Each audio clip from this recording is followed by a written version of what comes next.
Hey, how's it going? This is Steve Ballestori with DIYauto.com. Welcome to our first build video for our 1987 C10 project. So here it is.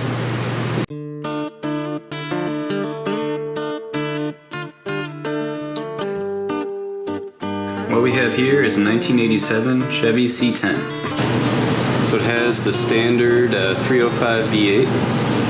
The engine ran when we first bought it. It's not starting now. We believe it's a fuel issue, so probably the fuel pump. So that's going to be one of our next tasks. So this truck has air ride.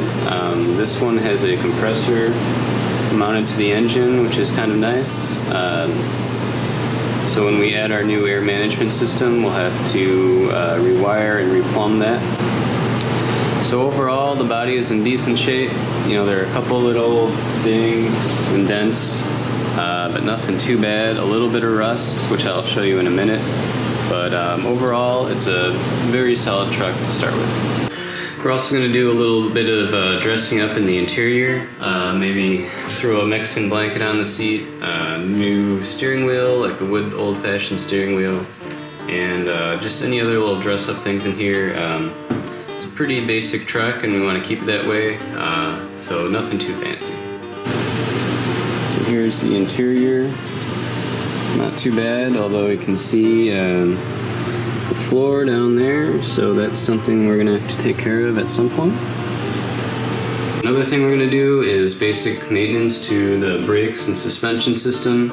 I'm sure these haven't been looked at for a while, so we're just gonna check it out, make sure everything looks good.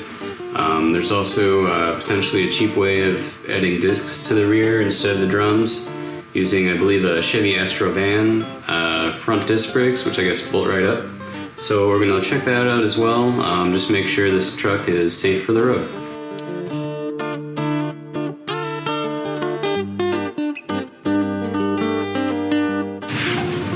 We are under the truck, pulled tank and all the air ride stuff. You can see it was held on by ratchet straps. Really nice. It's our big bird's nest going up into the cabin where the controller is. That's where our ground was. See, all the actual bags are just hooked up to this. So yeah, I'm just gonna take all this crap out. Thanks for watching. We have a lot to do to this truck before it's roadworthy, and we hope to have it ready for cruising season this spring. So stay tuned, we'll have more episodes coming up. Thanks a lot.